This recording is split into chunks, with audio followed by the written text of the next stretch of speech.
നാളെ 2:30 മണിക്ക് കോർപ്പറേഷൻ്റെ ജനറൽ കൗൺസിൽ യോഗം ചേരുകയാണ്.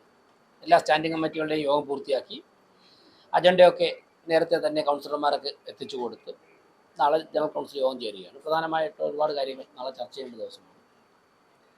പൂർണ്ണമായിട്ടും നല്ല രീതിയിലുള്ള ഒരു സഹകരണമൊക്കെയാണ് എല്ലാവരിൽ നിന്നും ഭരണസമിതി പ്രതീക്ഷിക്കുന്നത്. ഞാനത് ഈ കൗൺസിൽ യോഗത്തിന് മുമ്പ് എടുത്തു പറയാൻ കാരണം, ചില വാർത്തകൾ കഴിഞ്ഞ 2-3 ദിവസമായി വ്യത്യസ്ത തരത്തിൽ അവിശ്വാസ പ്രമേയം എന്നൊക്കെ പറഞ്ഞിട്ട് വാർത്തകൾ, എന്തായാലും 3-4 ദിവസം കാര്യമായിട്ട് മാധ്യമങ്ങൾ വാർത്തകൾ നിറയുകയായിരുന്നു. അപ്പോൾ നാളെ കൗൺസിൽ യോഗമായതുകൊണ്ടാണ് ഇന്ന് ഇക്കാര്യം പറയുന്നത്. BJPക്ക് 101-ൽ 50 സീറ്റാണ് ജയിച്ചിട്ടുള്ളത്. അപ്പോൾ ഭരണത്തിൽ എത്തുന്ന സമയത്ത് തന്നെ 6 മാസത്തിലൊരിക്കൽ ഇത്തരത്തിലുള്ള അവിശ്വാസ പ്രമേയങ്ങൾ ഞങ്ങൾ പ്രതീക്ഷിച്ചു. അതായത് 5 വർഷം കൊണ്ട് 10 അവിശ്വാസ പ്രമേയം നേരിടേണ്ടി വരുമെന്നുള്ള പ്രതീക്ഷയിൽ തന്നെയാണ് ഭരണസമിതി അധികാരത്തിലേറിയത്. അതുകൊണ്ട് ജനാധിപത്യത്തിൽ എങ്ങനെയുള്ള സാഹചര്യങ്ങൾ നിയമപരമായി അനുവദിക്കപ്പെട്ടതാണ്. അങ്ങനെയുള്ള ഏതൊരു കാര്യം വന്നു കഴിഞ്ഞാലും വളരെ പോസിറ്റീവായിട്ട് ജനാധിപത്യപരമായ രീതിയിൽ ഞങ്ങൾ സ്വാഗതം ചെയ്യുകയാണ്. ഏതൊക്കെ ഒരു ചർച്ചയ്ക്കും കോർപ്പറേഷൻ ഭരണസമിതി തയ്യാറാണ്. ഈ ഭരണസമിതി അധികാരത്തിലെത്താൻ ഇടയായ തെരഞ്ഞെടുപ്പ് സമയത്ത് 4 കാര്യങ്ങളാണ് ഞങ്ങൾ ജനങ്ങളോട് 1 വർഷത്തിനകം ചെയ്യുമെന്ന് പറഞ്ഞത്. ഇപ്പോൾ നിങ്ങളൊക്കെ പലതവണ കേട്ട കാര്യങ്ങളാണ്. ഈ സാഹചര്യമായതുകൊണ്ട് ഞാൻ ഒരിക്കൽ കൂടി അത് ഓർമ്മിപ്പിക്കാം. ഒരുപാട് പ്രസംഗങ്ങൾ പറഞ്ഞതാണ്, എങ്കിലും സാഹചര്യം ഇതായതുകൊണ്ട് ഒരിക്കൽ കൂടി ഓർമ്മിപ്പിക്കാം.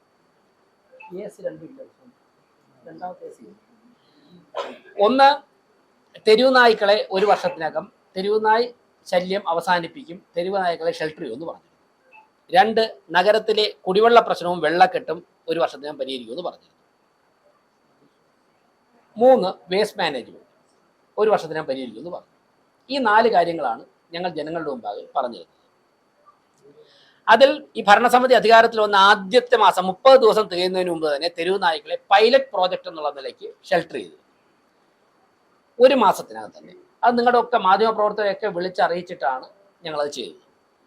2-3 മാസം അവയെ നിരീക്ഷിച്ചതിന് ശേഷം, അതായത് ആദ്യമായിട്ട് ഇങ്ങനെ ഷെൽട്ടർ ചെയ്യുമ്പോഴേക്കും ജീവനുള്ള ജീവികളാണല്ലോ അവയ്ക്ക് ജീവനുള്ളതാണല്ലോ. അപ്പോൾ അവയെ ഒന്ന് നിരീക്ഷിച്ച് ആദ്യമായി ഒരു കോർപ്പറേഷൻ ഭരണസമിതി ഷെൽട്ടർ ചെയ്യുമ്പോഴേക്കും ഉണ്ടാകുന്ന സാഹചര്യങ്ങളൊക്കെ പഠിച്ചതിന് ശേഷം അത് പെർമനന്റ് ആയിട്ട് ആരംഭിച്ചു. അതും മാധ്യമപ്രവർത്തകരെ വിളിച്ച് പറയുകയും നിങ്ങളൊക്കെ അറിയിച്ചിട്ട് തിരുവനന്തപുരം ഗവൺമെന്റ് മെഡിക്കൽ കോളേജിൽ നിന്നാണ് അത് ചെയ്തു തുടങ്ങിയത്. ഇന്നലെ എന്നെ കാണാൻ വന്ന മാധ്യമപ്രവർത്തകർ ഉൾപ്പെടെ ഞാൻ പറഞ്ഞു, ഇപ്പോൾ നിങ്ങൾ ആരാവശ്യപ്പെട്ടാലും നിങ്ങളുടെ ശ്രദ്ധയിൽപ്പെടുന്ന സ്ഥലങ്ങളിൽ തെരുവുനായ ശല്യം ഉണ്ട് എന്ന് പറഞ്ഞാൽ ഈ നിമിഷം തന്നെ ഡോഗ് സ്ക്വാഡിനെ അയച്ച് അവയെ പിടിക്കുവാനും വാക്സിനേറ്റ് ചെയ്ത് ഷെൽട്ടറിൽ പെർമനന്റ് ആയിട്ട് ഷെൽട്ടറിൽ അടയ്ക്കുവാനും ഭരണസമിതി തയ്യാറാണ്. സാധാരണ ABC ചെയ്ത് തുറന്ന് അതേ സ്ഥലത്ത് വിടുകയാണ് ചെയ്തത്. 5 ദിവസം വിശ്രമം കഴിഞ്ഞിട്ട് എല്ലാവരും വിടുകയാണ് ചെയ്തത്.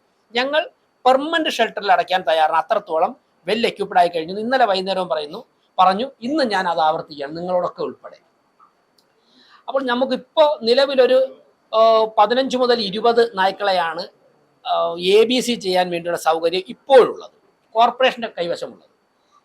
കേന്ദ്ര ഗവൺമെന്റ് അനുവദിച്ചു കൊടുത്ത ജില്ലാ പഞ്ചായത്ത് കൈകാര്യം ചെയ്യുന്ന ഒരു പോർട്ടബിൾ ABC യൂണിറ്റ് ഉണ്ട്.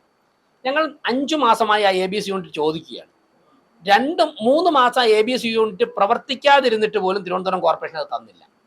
അത് നിങ്ങൾ ജില്ലാ പഞ്ചായത്ത് പ്രസിഡന്റിനോട് എൻ്റെ കാരണം ചോദിക്കണം.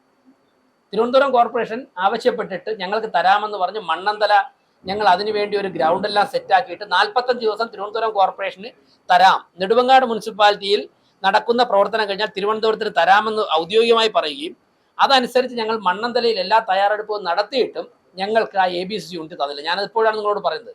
കേന്ദ്ര ഗവൺമെന്റിന്റെ നാഷണൽ ഡയറി ഡെവലപ്മെന്റ് ബോർഡിന്റെ ഫണ്ട് ഉപയോഗിച്ച് കൊടുത്ത ABC യൂണിറ്റാണ്, കൈകാര്യം ചെയ്യുന്ന ജില്ലാ പഞ്ചായത്താണ്. 3 മാസം അത് 1 മാസം മെയിൻ്റനൻസ് ആയിരുന്നു. ബാക്കി സമയം പ്രവർത്തിക്കാതെ കിടന്നിട്ട് പോലും തിരുവനന്തപുരം കോർപ്പറേഷൻ തന്നില്ല. ഇപ്പോൾ വേറെ ഏതൊരു പഞ്ചായത്തിൽ കൊടുത്തിരിക്കുകയാണ്. അതിപ്പോൾ ജില്ലാ പഞ്ചായത്തിന്റെ തീരുമാനമാണ്. അപ്പോൾ നിലവിലുള്ള സംവിധാനം വെച്ച് ഞങ്ങൾക്ക് ഒരു 15 മുതൽ 20 വരെ നായ്ക്കളെയാണ് ഒരു ദിവസം ABC ചെയ്യാൻ സാധിക്കുന്നത്. അവയെ 5 ദിവസത്തെ വിശ്രമത്തിന് ശേഷം ഞങ്ങളുടെ പെർമനന്റ് ഷെൽട്ടറിലേക്ക് മാറ്റുന്നുണ്ട്. അപ്പോൾ അതിനനുസരിച്ച് ഈ ഇരിക്കുന്ന മാധ്യമപ്രവർത്തകർ ഉൾപ്പെടെ കൗൺസിലർമാരുൾപ്പെടെ ആര് അറിയിച്ചാലും ഓരോ സ്ഥലത്തിന്റെയും പ്രാധാന്യവും നായ്ക്കൾ എത്രത്തോളം അക്രമകാരികളാണെന്ന് നോക്കിയിട്ട് ഞങ്ങൾ പിടിച്ചു മാറ്റാൻ തയ്യാറാണ്. ഇതാണ് ഞങ്ങൾ 1 വർഷത്തിനകം ചെയ്യുമെന്ന് പറഞ്ഞ കാര്യം 6 മാസം പൂർത്തിയാകുമ്പോൾ ആ പ്രക്രിയ ആരംഭിച്ചിരിക്കുന്നു. മറ്റു 3 കാര്യങ്ങൾ വേസ്റ്റ് മാനേജ്മെന്റ്, വെള്ളക്കെട്ട്, കുടിവെള്ള പ്രശ്നം. ഈ 3 കാര്യങ്ങളിലും കേന്ദ്ര സംസ്ഥാന സർക്കാരുകളുടെ കൂടി ഇടപെടലും സഹകരണവും ആവശ്യമാണ്. ഫണ്ടിങ്ങിന്റെ കാര്യത്തിലാകട്ടെ, ചില അനുമതികളുടെ കാര്യത്തിലായിക്കോട്ടെ, ഡിപ്പാർട്ട്മെന്റുകളുടെ കോർഡിനേഷന്റെ കാര്യത്തിലായിക്കോട്ടെ, ഈ 2 സർക്കാരുകളുടെ ഇടപെടൽ ആവശ്യമാണ്.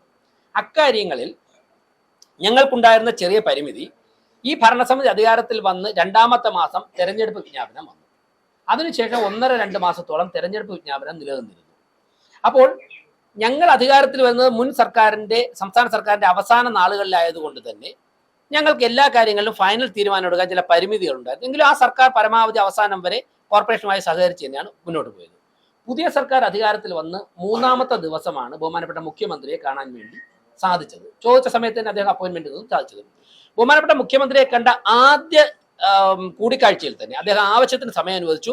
കുടിവെള്ള പ്രശ്നം, വെള്ളക്കെട്ട്, വേസ്റ്റ് മാനേജ്മെന്റ്, ഇക്കാര്യങ്ങളിൽ സംസ്ഥാന സർക്കാരിന്റെ ഏതൊക്കെ തരത്തിലുള്ള സഹായമാണ് വേണ്ടതെന്ന് ഞാൻ അദ്ദേഹത്തോട് സംസാരിച്ചു. അദ്ദേഹം അപ്പോൾ തന്നെ തയ്യാറാണ് എന്ന് പറഞ്ഞു. 2ാമത് അദ്ദേഹത്തെ കണ്ടപ്പോഴേക്ക് ഇക്കാര്യങ്ങൾ ഡീറ്റെയിൽ ആയിട്ട് വിവരിച്ചു. അപ്പോൾ അദ്ദേഹം ബഡ്ജറ്റ് കഴിഞ്ഞാൽ സാധ്യമായ കോർപ്പറേഷന് സൗകര്യപ്രദമായ അദ്ദേഹം തിരുവനന്തപുരത്തുള്ള ഏത് ദിവസവും അദ്ദേഹത്തിന്റെ നേതൃത്വത്തിൽ ഒരു കോൺക്ലേവ് സംഘടിപ്പിക്കാൻ തയ്യാറാണ് അദ്ദേഹം പറഞ്ഞു. നമ്മൾ പറഞ്ഞ കാര്യങ്ങളൊക്കെ തന്നെ അദ്ദേഹം ഗൗരവമായിട്ട് കേട്ടു. അപ്പോൾ ആ ഇടപെടൽ ആരംഭിച്ചു. അതിനുശേഷം ബഹുമാനപ്പെട്ട 3 മന്ത്രിമാർ, Shri Mons Joseph, Shri K Muraleedharan, Shri CP John, ഈ 3 മന്ത്രിമാരുടെയും നേതൃത്വത്തിൽ സംഘടിപ്പിച്ച സെക്രട്ടേറിയറ്റിൽ വെച്ച് നടത്തിയ എല്ലാ ഡിപ്പാർട്ട്മെന്റ് തലവന്മാരും, അതോടൊപ്പം തന്നെ തിരുവനന്തപുരം കോർപ്പറേഷനിലെ സെക്രട്ടറി ഉൾപ്പെടെയുള്ള എഞ്ചിനീയറിംഗ് വിഭാഗത്തിലെയും മരാമത്തിലെയും ജീവനക്കാർ ഉൾപ്പെടെ ഒരു വളരെ വലിയൊരു മീറ്റിംഗ് നടന്നു. നിങ്ങൾ പലരും റിപ്പോർട്ട് ചെയ്തതാണ്. ആ മീറ്റിംഗിൽ വെച്ച് തിരുവനന്തപുരം സിറ്റിയിലെ കുടിവെള്ള പ്രശ്നത്തെക്കുറിച്ചും വെള്ളക്കെട്ടിനെ കുറിച്ചും ഞങ്ങൾ ഡീറ്റെയിൽ ആയിട്ട് ചർച്ച ചെയ്തു. അതിന്റെ അടിസ്ഥാനത്തിൽ 3 മന്ത്രിമാരും മേയറും ചേരുന്ന ഒരു ടീം കൃത്യമായ ഇടവേളകളിൽ ഇരിക്കുകയും ഈ കാര്യങ്ങൾ ചർച്ച ചെയ്യണം, അതിന്റെ നടപടികൾ സ്വീകരിക്കണമെന്ന് ആലോചിക്കുകയും അതിന്റെ അടിസ്ഥാനത്തിൽ കോർപ്പറേഷൻ തന്നെ നേതൃത്വം കൊടുക്കുന്ന ഒരു കോൺക്ലേവ് ഈ വിഷയങ്ങൾ ചർച്ച ചെയ്ത് കൗൺസിലർമാർ മുതൽ സംസ്ഥാന സർക്കാർ വരെ ഏതൊരു പാറ്റേണിൽ യാത്ര ചെയ്യണം ഈ പ്രശ്നങ്ങൾ പരിഹരിക്കാൻ എന്നുള്ളതിനെ കുറിച്ചുള്ള വിലയിരുത്തുന്നതിനെ കുറിച്ച് ആലോചിച്ചിട്ടുണ്ട്. അതിന്റെ ടെൻറ്റേറ്റീവ് ആയിട്ടുള്ള ഡേറ്റ് മുഖ്യമന്ത്രി തന്നിട്ടുണ്ട്. തിങ്കളാഴ്ചത്തെ കൗൺസിൽ കഴിഞ്ഞാൽ അക്കാര്യങ്ങൾ ഫൈനൽ തീരുമാനം വരും. അപ്പോൾ കുടിവെള്ള പ്രശ്നവും വെള്ളക്കെട്ട്, ഞാൻ ഇത്രയും പറയാൻ കാരണം വെള്ളക്കെട്ട് പരിഹരിക്കണമെങ്കിൽ വാട്ടർ അതോറിറ്റിയുടെ വളരെ വലിയൊരു ഇടപെടൽ വേണം. അരുവിക്കരയിൽ നിന്നാണ് നമ്മൾ വെള്ളം കൊണ്ടുവരുന്നത്.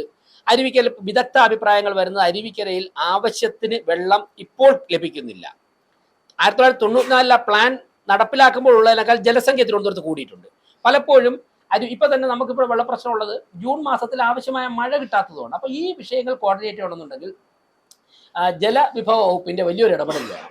അതിന് കോർപ്പറേഷൻ, സിറ്റി എന്നുള്ള അല്ലെങ്കിൽ കോർപ്പറേഷന്റെ ഇടപെടൽ വേണം. അവിടെയാണ് മുഖ്യമന്ത്രിയുടെ സഹായവും ജലസേന മന്ത്രി സഹായവും നമുക്ക് ആവശ്യമായി വരുന്നത്. അതോടൊപ്പം തന്നെ വെള്ളക്കെട്ട് ഞാൻ പലപ്പോഴും പറഞ്ഞിട്ടുണ്ട്. ഇറിഗേഷൻ ഉൾപ്പെടെയുള്ള, ഇൻലാൻഡ് നാവിഗേഷൻ ഉൾപ്പെടെയുള്ള പല ഡിപ്പാർട്ട്മെന്റുകളുടെയും കൂടി ഇടപെടൽ ആവശ്യമാണ്. അതിന് ബഹുമാനപ്പെട്ട മുഖ്യമന്ത്രിയുടെ നേതൃത്വത്തിൽ ഒരു കോർഡിനേഷൻ ഉണ്ടെങ്കിൽ മാത്രമേ പരിഹരിക്കാൻ സാധിക്കുകയുള്ളൂ.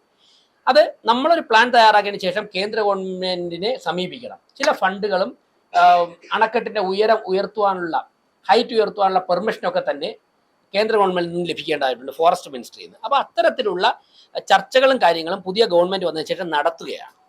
ഞങ്ങൾ തുടക്കം മുതൽ ആരംഭിച്ചെങ്കിലും ഈ തെരഞ്ഞെടുപ്പും പുതിയ ഗവൺമെന്റും സത്യപ്രതിജ്ഞ, പിന്നെ ഇത്രയും തിരക്ക് പിടിച്ച ഒരു സംസ്ഥാന സർക്കാരിന്റെ ഇടപെടൽ ഒരു കോർപ്പറേഷന് വേണ്ടി മാത്രം സമയം മാറ്റിവെക്കാൻ വേണ്ടി അവർക്കും പരിമിതിയുണ്ട്. പക്ഷേ ആവശ്യപ്പെട്ട സമയമൊക്കെ തന്നെ ബഹുമാനപ്പെട്ട മുഖ്യമന്ത്രി അനുവദിച്ച് തന്നിട്ടുണ്ട്. ആ കാര്യം അപ്പം ഞങ്ങൾ ഏറ്റ 4 കാര്യങ്ങൾ, ഒരു കാര്യം ഞങ്ങൾ പൂർണ്ണമായിട്ടും ആരംഭിച്ചു കഴിഞ്ഞു.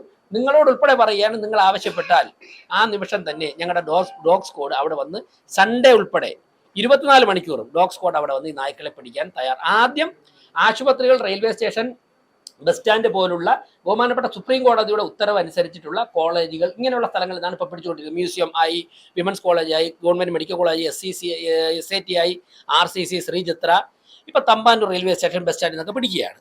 പിന്നെ ചെന്ന് കഴിഞ്ഞാൽ എല്ലാ നായ്ക്കളെയും അപ്പം കിട്ടില്ല, കുറെ ഓടും, അപ്പം വീണ്ടും അവിടെ പിടിക്കേണ്ടി വരും. ഇപ്പം ഫസ്റ്റ് പ്രയോറിറ്റി അക്രമകാരികളായിട്ടുള്ള നായ്ക്കളെ പിടിക്കുന്നതിനാണ്.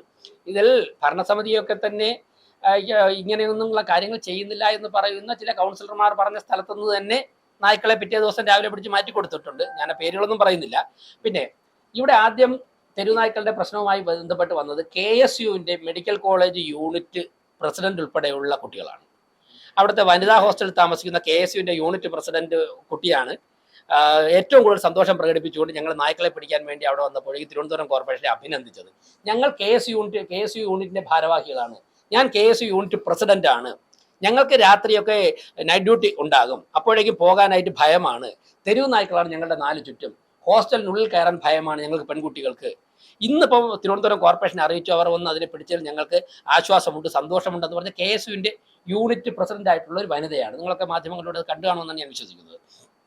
അപ്പോൾ അക്കാര്യം വളരെ ഉത്തരവാദിത്വം. ഈ നായ്ക്കളെ ഒന്നിനെയും തന്നെ തിരിച്ചവിടെ കൊണ്ടുവിടില്ല.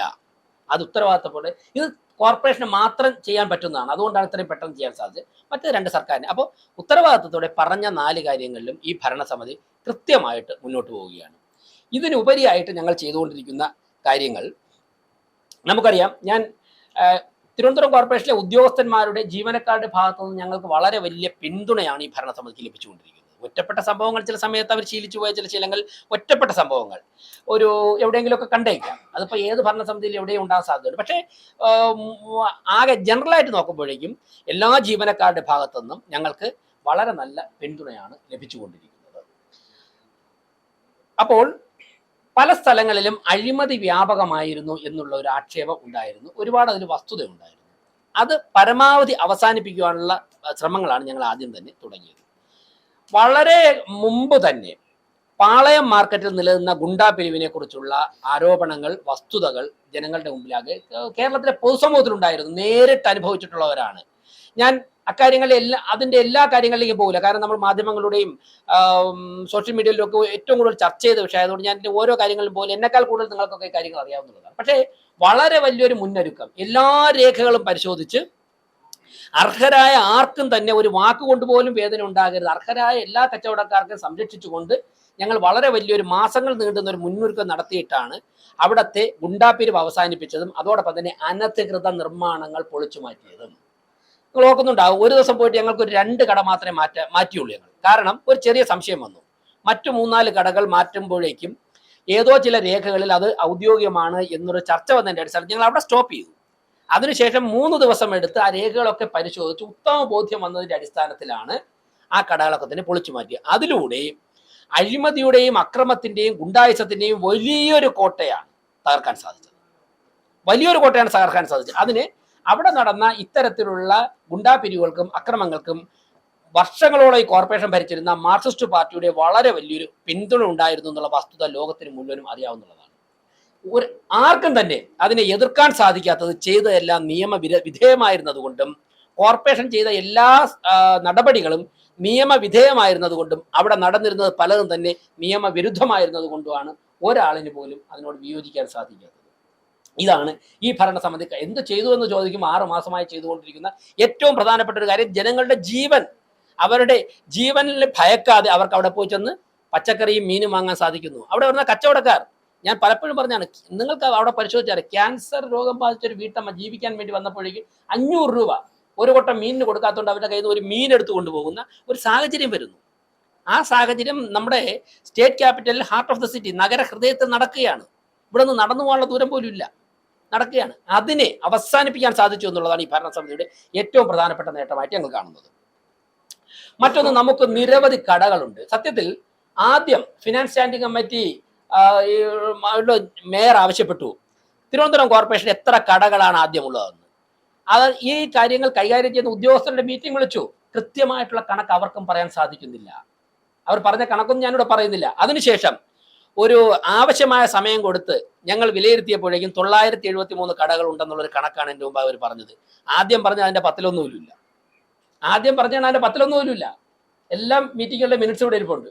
പിന്നെ എല്ലാ രേഖകളും പുറത്തു വിടുന്നത് ശരിയല്ല ഒരു ഭരണസമിതിയെ സംബന്ധിച്ചിടത്തോളം. ഈ കടകളുടെ അവസ്ഥ പലരുടെ കണക്കില്ല ഇവിടെ. പല കടകളും ഇടിഞ്ഞു പൊളിഞ്ഞിട്ടുണ്ട്. ഇതിൽ ഏതൊക്കെ എത്ര സ്ക്വയർ ഫീറ്റ് ആണെന്നുള്ള കണക്ക് ഇവിടെ ഇല്ല. ഏതൊക്കെയാണ് ടാർപ്പാലിൻ വലിച്ചു കെട്ടിയിരിക്കുന്നത്, ഏതൊക്കെയാണ് ഫ്ലക്സ് വെച്ച് മറച്ചിരിക്കുന്നത്, ഏതൊക്കെയാണ് കോൺക്രീറ്റ് ചെയ്തിരിക്കുന്നതിനുള്ള കണക്കില്ല. ആ കണക്കുകളുടെ പരിശോധന വളരെ ദ്രുതഗതിയിൽ നടന്നുകൊണ്ടിരിക്കുകയാണ്. കഴിഞ്ഞ മാർച്ച് 31 കാലാവധി അവസാനിച്ച എല്ലാ കടകളും തന്നെ വീണ്ടും ലേലം ചെയ്യാൻ തീരുമാനിച്ചു. ഇവിടെ അങ്ങനെ ഒരു പരിപാടിയില്ലായിരുന്നു. ആരാണോ 50 വർഷം മുമ്പ് എടുത്ത് അവർക്ക് തന്നെ പുതുക്കി കൊടുക്കുമായിരുന്നു. 5% 10% നാമമാത്രമായ തുക കൂട്ടിക്കൊണ്ട്. ഇതൊക്കെ തന്നെ പുനർലേലം ചെയ്യാൻ തീരുമാനിച്ചു. പലർക്കും വേദനിച്ചിട്ടുണ്ട്. പരമ്പരാഗതമായി ചെയ്തുകൊണ്ടിരിക്കുന്ന തറവാട് പോലെ കൊണ്ടു നടന്ന പലർക്കും വേദനിച്ചിട്ടുണ്ട്. പക്ഷേ ഞങ്ങളത് ചെയ്തിട്ടുണ്ട്. മാർച്ച് 31 കാലാവധി കഴിഞ്ഞത് മുൻപ് കാലാവധി കഴിഞ്ഞിട്ടും പുതുക്കാത്ത കടകളൊക്കെ വലിയ ജോലിയാണ്. രാത്രി 10-11 മണി വരെ എവിടെയും ചെയ്യുന്നത് ഈ രേഖകൾ പരിശോധനയും ജോലിയുമാണ്. ഇന്ന് ഞായറാഴ്ചയായിട്ട് പോലും മേയർ സെക്ഷനിലെ ഉദ്യോഗസ്ഥർ വന്നിട്ടുണ്ട്. ഞാൻ വരാൻ പറഞ്ഞിട്ടല്ല, പത്രസമ്മേളനം ഉണ്ട്, അതിന്റെ രേഖകളൊക്കെ എടുത്ത് തരണമെന്ന് കരുതിയിട്ട് നിങ്ങൾ അന്വേഷിച്ച് നോക്ക്. മേയർ സെക്ഷനിലെ 4 ജീവനക്കാരെ വന്നിട്ട് ഞാൻ ചോദിച്ചു, നിങ്ങളൊന്ന് ഞായറാഴ്ച കണ്ട വരാൻ പറഞ്ഞില്ലല്ലോ, പക്ഷേ പത്രസമ്മേളനം നടത്തിയിട്ട് എന്തെങ്കിലും ഡോക്യുമെന്റ്സ് വേണമെന്നുണ്ടെങ്കിൽ സഹായിക്കാമെന്ന് നിങ്ങൾ കണ്ടിട്ട് പോകും. ഞാൻ വരാൻ പറഞ്ഞിട്ടില്ല അവരോട്. ഫോട്ടോഗ്രാഫറോട് മാത്രമാണ്, പ്രശാന്തിനോട് മാത്രമാണ് പത്രസമ്മേളനം അറിയിക്കണമെന്ന് പറഞ്ഞിട്ടുള്ളത്. അവർ വരികയാണ് ഇവിടെ നടക്കുന്ന വർക്കിന്റെ ഗ്രാവിറ്റി കണ്ടിട്ട്. അതുകൊണ്ടാണ് ഞാൻ പറഞ്ഞത് ജീവനക്കാർ ഞങ്ങളോട് നന്നായി സഹകരിക്കുന്നുണ്ട്. ആറ്റുകാൽ പാർക്കിംഗ് സമയത്ത് കിട്ടിയ പെട്ടെന്ന് കിട്ടിയ ഇൻഫർമേഷന്റെ അടിസ്ഥാനത്തിലാണ് ചെയ്യുന്നത്. അത് ആ ശ്രീവരാമൻ ഭാഗത്തൊക്കെ ഇതിന്റെ അപ്പുറം നടക്കുകയായിരുന്നു. പക്ഷെ ഞങ്ങൾക്ക് റോഡ് ബ്ലോക്ക് ആയതുകൊണ്ട് രാത്രി അറിയിപ്പ് കിട്ടിയതിന് ശേഷം ഓടി എത്താൻ സാധിച്ചില്ല. 3 സ്ഥലത്ത് സംഭവം നിങ്ങൾ കണ്ടല്ലോ. SMB സ്കൂൾ, ബഹുമാനപ്പെട്ട അന്നത്തെ വിദ്യാഭ്യാസ മന്ത്രി മറുപടി പറയണം. SMB സ്കൂൾ ഞങ്ങൾ അന്വേഷിച്ചപ്പം വർഷങ്ങളായി നടക്കുകയാണെന്നാണ് പറഞ്ഞത്. ഇവിടെ നമ്മുടെ ഗാന്ധി പാർക്ക്, അതോടൊപ്പം തന്നെ ആറ്റുകാൽ ക്ഷേത്രത്തിന്റെ അടുത്ത്, ഇത് 3 സ്ഥലത്ത് ഞാൻ നേരിട്ട് പോയതുകൊണ്ടാണ് പറയുന്നത്. സത്യം പറഞ്ഞാൽ 100 കണക്കിന് സ്ഥലങ്ങളിൽ നാലാഞ്ചിറ മുതൽ ആറ്റുകാൽ പൊങ്കാല വരുന്ന പ്രദേശങ്ങളിലായി 100 കണക്കിന് പാർക്കിംഗ് ഗ്രൗണ്ടുകളിൽ ഇത്തരത്തിലുള്ള തീവെട്ടിക്കൊള്ള നടക്കുകയാണ്. തിരുവനന്തപുരത്ത് പിടിച്ചുപറിയും കൊള്ളയുമാണ് വാഹന പാർക്കിന്റെ പേര് നടക്കുന്നത് എന്നുള്ളൊരു ഇംപ്രഷൻ ക്രിയേറ്റ് ചെയ്യപ്പെട്ടിട്ട് പോലും അറിവുള്ളവർ 1 ഇഞ്ച് പോലും ഒരു വിരലും അനക്കില്ല. ഇത് പൊതുസമൂഹത്തിന് മുമ്പാകെ നേരിട്ട് പോയി ചെന്ന് കണ്ടുപിടിച്ച് കൊണ്ടുവരാൻ സാധിച്ചു എന്നുള്ളതാണ് ഈ ഭരണസമിതി കഴിഞ്ഞ 6 മാസത്തിൽ ചെയ്ത ഏറ്റവും പ്രധാനപ്പെട്ട മറ്റൊരു കാര്യം.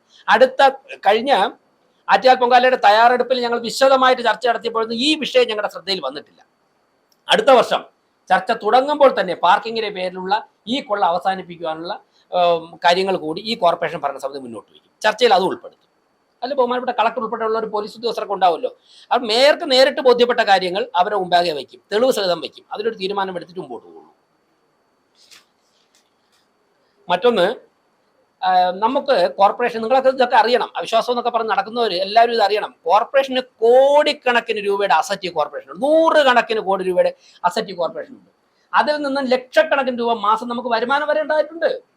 ഈ കോർപ്പറേഷന് ഫണ്ടിന് വേണ്ടി അത്യാവശ്യ കാര്യങ്ങൾക്കൊന്നും ആരെയും ആശ്രയിക്കേണ്ട കാര്യമില്ല. അത്രത്തോളം അസറ്റ് ഉണ്ട് ഈ കോർപ്പറേഷന്. 2 കല്യാണ മണ്ഡപങ്ങൾ ഞങ്ങൾ ഈ ഭരണസമിതി മോചിപ്പിച്ചിട്ടുണ്ട്. കരാള ഹസ്തങ്ങളിൽ നിന്ന് മോചിപ്പിച്ചു. ഒന്ന്, നാളത്തെ നമ്മുടെ കൗൺസിൽ റിപ്പോർട്ട് ചെയ്യും. സെക്രട്ടറിയോട് നിങ്ങളൊക്കെ കേൾക്കുന്നുണ്ടാവില്ല, കഴിഞ്ഞ ഒരു കല്യാണ മണ്ഡപത്തെ കുറിച്ച് വന്ന ഒരു ആരോപണം, അത് പഠിച്ച് റിപ്പോർട്ട് ചെയ്യാൻ സെക്രട്ടറിയോട് പറഞ്ഞു. സെക്രട്ടറി പഠിച്ച് കഴിഞ്ഞിട്ടുണ്ട്. അതിന്റെ ഫയൽ നാളെ ടേബിളിൽ വയ്ക്കും. കമലേശ്വരത്ത് കല്യാണ മണ്ഡപം അത് മോചിപ്പിച്ചു. അതോടൊപ്പം തന്നെ മുടവുമൂളിലൊരു കല്യാണ മണ്ഡപം, മുടവുമൂളൊക്കെ ആരാണ് കൈകാര്യം ചെയ്തതെന്ന് നിങ്ങൾക്ക് അറിയാം. വർഷങ്ങളായിട്ട് അവിടെ ഒരു കല്യാണ മണ്ഡപമുണ്ട്. ആ കല്യാണ മണ്ഡപം കരാറുകാരനും കോർപ്പറേഷനും തമ്മിലുള്ള എഗ്രിമെന്റ് അവസാനിച്ചിട്ട് വർഷങ്ങളായി. പക്ഷേ കരാറുകാരൻ നടത്തിക്കൊണ്ടിരിക്കുക, 1 രൂപ കോർപ്പറേഷൻ അടയ്ക്കുന്നില്ല. അന്വേഷിച്ചൊക്കെ പോയിട്ട് അത് ഞങ്ങളുടെ സ്റ്റിയറിംഗ് കമ്മിറ്റി ചർച്ച വരികയും ശ്രദ്ധയിൽപ്പെട്ട ആ ദിവസം ഉച്ചയ്ക്ക് തന്നെ നമ്മുടെ നോൺ ടാക്സ് സെക്ഷനിലെ ഇൻചാർജിനോട് അവിടെ പോയി റവന്യൂ ഓഫീസർ ലീവ് ആയതുകൊണ്ട് അതിന് ചാർജ് ആയിട്ടുള്ള ഓഫീസറോട് അവിടെ പോകാനും അദ്ദേഹം പരിശോധിച്ചപ്പോഴേക്കും ഉദ്യോഗസ്ഥർ തന്നെ നെട്ടിപ്പോയി. അപ്പം തന്നെ 2:30 മണിക്ക് തന്നെ സ്റ്റിയറിംഗ് കമ്മിറ്റിയോ 1:30 മണിക്ക് കഴിഞ്ഞ് 2:30 മണിക്ക് തന്നെ അദ്ദേഹം അവിടെ എത്തി ആ കല്യാണ മണ്ഡപത്തിൽ നടന്ന അനധികൃത ഇടപാടുകൾ കണ്ട് പൂട്ടിയിട്ട് താക്കോലോടെ കൊണ്ടുവന്നതിന്റെ പിറ്റേന്ന് മുതൽ ചിങ്ങമാസത്തിലേക്ക് കല്യാണം ബുക്ക് ചെയ്തിട്ടുള്ള പലരും ഞങ്ങളെടുത്ത് വരികയാണ്. അല്ലെങ്കിൽ അടുത്ത മാസത്തേക്ക് കല്യാണം ബുക്ക് ചെയ്ത് ഞങ്ങൾ ഇത്ര രൂപ ഇന്ന വ്യക്തിക്ക് അടച്ചു. ആ വ്യക്തിയും കോർപ്പറേഷനുമായിട്ട് ഒരു കരാറുമില്ല, ഒരു രേഖയില്ല. ഒരു വ്യക്തി പൈസ വാങ്ങിച്ചിട്ട് നടത്തിക്കൊണ്ടിരിക്കുക. അഡ്വാൻസ് 3000 രൂപ കൊടുത്തു, ഇനി 16,000 രൂപ അടയ്ക്കണം, ഞങ്ങൾക്ക് താക്കോലില്ല. അപ്പം ഞങ്ങൾ പറഞ്ഞു, കല്യാണം മുടങ്ങണ്ട, ജീവിതത്തിലെ ഏറ്റവും വലിയൊരു ചടങ്ങാണ്, അത് മുടങ്ങാൻ പാടില്ല. അതിന് ബാക്കി എന്താണ് നിയമപരമായിട്ട് ചെയ്യേണ്ടതെന്ന് പറഞ്ഞിട്ട് അവർക്ക് കല്യാണത്തിന് അനുവദിച്ചു കൊടുക്കണമെന്ന് മേയർ എന്നുള്ള സെക്രട്ടറിയോട് പറഞ്ഞു. ആ കാര്യങ്ങൾ ചെയ്തിട്ടുണ്ട്. ഒരാളുടെയും ഒരു ചടങ്ങും ബുദ്ധിമുട്ടില്ല. പക്ഷേ ഞങ്ങളത് കണ്ടുപിടിച്ചില്ലായിരുന്നെങ്കിൽ 16,000 രൂപ ആ വ്യക്തി വാങ്ങിക്കും. അതിനുശേഷം വേറൊരാൾ കൊടുത്തിരുന്നത് 13,000 രൂപയ്ക്കാണ്. അയാൾ വൈകുന്നേരം മേയർ ജനങ്ങളെ കാണുന്ന സമയത്ത് എൻ്റെ അടുത്ത് വന്നു. എന്നിട്ട് പറഞ്ഞു, ഭാഗ്യത്തിന് അവിടെ അഡ്വാൻസ് ഒന്നും അടച്ചിട്ടില്ല, 13,000 രൂപ പറഞ്ഞിട്ടേ ഉള്ളൂ. ഞങ്ങൾ പറഞ്ഞു, ആ പൈസ കോർപ്പറേഷനിൽ അടച്ചിട്ട് നിങ്ങൾ താക്കോൽ വെച്ചിട്ട് കല്യാണം നടത്തണമെന്ന് പറഞ്ഞു. ഹെൽത്ത് ഇൻസ്പെക്ടറോട് ക്ലെയിം ചെയ്ത് കൊടുക്കണമെന്ന് പറഞ്ഞു. അപ്പോൾ ഈ 2 കല്യാണ മണ്ഡപങ്ങളെ മോചിപ്പിച്ചു. നിങ്ങൾ കമലേശ്വരത്തും മുടവുമുള്ളിലും പോയി മണ്ഡപങ്ങളിലൊന്ന് കണ്ടു നോക്കണം. അപ്പോൾ ഇതുപോലെ 100 കണക്ക്, 1-2 അല്ല, 100 കണക്കിന് കോർപ്പറേഷന്റെ കെട്ടിടങ്ങൾ പലയിടത്തും സ്വകാര്യ വ്യക്തികൾ കൈകാര്യം ചെയ്യുകയാണ്. ഇതൊക്കെ തന്നെ CPM-ന്റെ പ്രാദേശിക നേതാക്കന്മാരുടെ പ്രധാനപ്പെട്ട വരുമാനം ഈ ഹാളുകളിൽ നിന്നും അതോടൊപ്പം തന്നെ ഇത്തരത്തിലുള്ള കോർപ്പറേഷന്റെ അസറ്റും കൈകാര്യം ചെയ്യുന്നതാണ്. അതൊക്കെ തന്നെ ഒന്നൊന്നായി കണ്ടെടുത്ത് അതിന്റെ അടിവേരിറക്കുന്ന നടപടിയാണ് കഴിഞ്ഞ 6 മാസം കൊണ്ട് ഈ ഭരണസമിതി രാത്രിയും പകലുമായി ചെയ്തുകൊണ്ടിരിക്കുന്നത്.